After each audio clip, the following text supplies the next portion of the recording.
Hey everyone, it's me, the Nerdy Hero. I'm here to do the review for Ready Player One.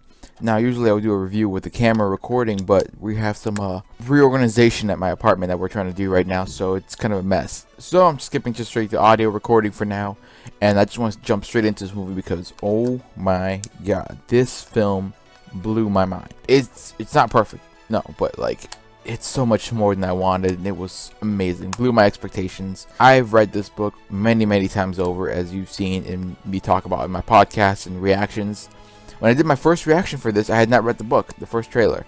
Since then, I read the book, and I had the audiobook as well. Went through that a few times, and this story is just awesome. And this movie had so much more than I thought they would even go for. In case you don't know what the movie's about, it's about this character named Wade Watts, who lives in the dystopian future. Everything is kind of run down, pretty generic dystopian society, as you can imagine a lot of movies have done.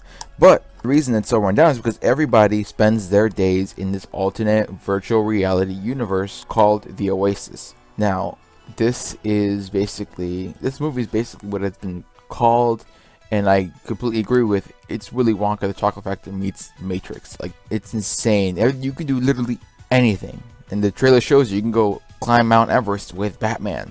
You can do snowboarding on the pyramids. You can do whatever you want. There's alternate planets that are replicas of your favorite movie, planets that are just battle worlds, planets that are all filled with schools that kids go to school in the Oasis. You can go to the mall. Real currency is being used in this game that affects your real life. So the real world sucks. Everyone spends their day in the game, causing the real world to suck even more. But that's not the main concern of the movie. The main story is that the creator of the game, James Halliday, passes away, and when he dies, he leaves a video message to everybody in the world saying there are 3 keys hidden inside the game. You get all 3 keys, you get to become the owner of the game, you get all the money, and so on and so forth. You basically just become all powerful in the game, and you get super wealthy in the real world. So, as of course, that was 5 years ago, and then everybody in their right mind goes into the game looking for it. 5 years later, nobody finds anything except one thing was found, which was, they never told you in the movie what was found, what clue was found. They just say somebody found a clue, now this gate opened up. That gate leads to the race. The race is a challenge that keeps getting reset, that nobody ever wins. And that's where the story begins, with our main character joining the race, and the movie takes off from there as you start to figure out how he wins the race, he wins the race. It's not really a spoiler, because in the book there was no race, but he's the first one to get the key regardless, in another manner. And I was really concerned about the way that he gets the key in the first game, in the book, is through a challenge that he does by himself in the middle of nowhere, in a random planet in the whole universe of the game, where nobody saw him. So when I heard they're doing the first challenge as a race, I thought, well, how is he gonna win the race and then not be found out or seen by everybody? Like, it kind of took something away from it. But when you see the movie, they do something special that I'm like, oh, that makes sense. That way he still wins the race and is still anonymous to everybody. Moving forward though, besides the plot, we have our antagonist played by Ben Mendelsohn, which is Nolan Sorrento, who runs or is in charge of IOI Industries, which is a rival company to Gregarious Games, which is a company that made Oasis. IOI wants to win the challenge, wants to win the Easter egg hunt, so that way they can take over the Oasis, which is obviously, for financial reasons, a really good idea. But they want to put advertising all over it. They want to just monetize the hell out of it, and it just takes the fun away from the game, make people pay to play it, so on and so forth. So we have our main characters trying to stop them, trying to, win the game instead of letting them win, and so on and so forth. The main character, Wade Watts, is played by Ty Sheridan, who, in the book, Wade was known to be a not so attractive, overweight kind of guy who, by the end of the book, has slimmed down, toned up, and supposedly much more better looking. They never really get too much into it. But in here we have Ty Sheridan, Ty Sheridan is already a good looking guy. They put some glasses on him in the beginning to make him look nerdier. And some people in the trailers were always complaining, like, he's too good looking, at least in the first half for this movie. I never really felt it as a distraction. I felt like he portrayed Wade very well.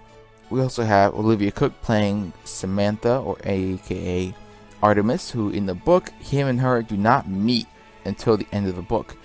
That's something I also want to talk about, is this movie takes a lot of points from the books, but it goes very in its own direction, which I always said during the marketing and trailers and all reactions and stuff, and I talked about it before, that I saw that they're going a different direction, and I was okay with it because I thought a lot of the things that happened in the book visually could not work in a story point. Usually, mainly talking about some of the challenges that were in the book, which would be like playing a game on a console or going into a movie. Yet they actually did some of those things. I can't really get too much into it because I don't want to give you too many spoilers, but they did a lot more than I thought that they even would regarding the challenges. I thought they were going to change all the challenges, but no, they did some crazy stuff, and I was really surprised. The final battle is just a nostalgia monster of a battle. I can't even, I won't swear, but I'm not gonna. But it is amazing, and they even did something that I thought they would never get the rights to do. It was basically the make it or break it for me in the movie. When I read the book, this moment blew my mind at the final battle, and I thought there's no way they can get the rights to do that. And then what happened in the movie? They did it, and it was the biggest moment in the movie for me. I was so happy. Something they didn't have was Time After Time by Cindy Hot Lauper for the dancing scene together, but I forgave it.